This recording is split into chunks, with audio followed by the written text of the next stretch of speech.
È stato lui che ha detto che i suoi cittadini sono favorevoli al centro commerciale.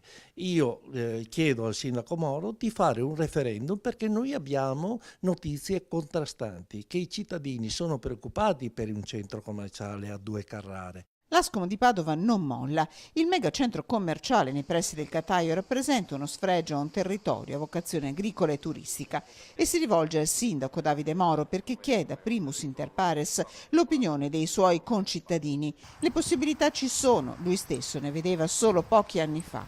Quando era all'opposizione era un contrario assoluto al centro commerciale.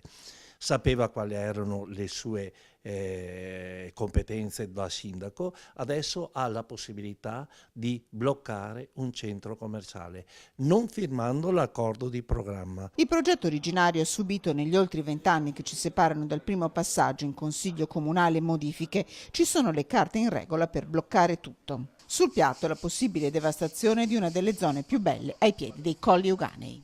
Qui invece si tratta solo di coraggio. È il sindaco che deve fare la sua scelta. È inutile andare in cerca di altri palliativi, ok? È il sindaco che deve scegliere.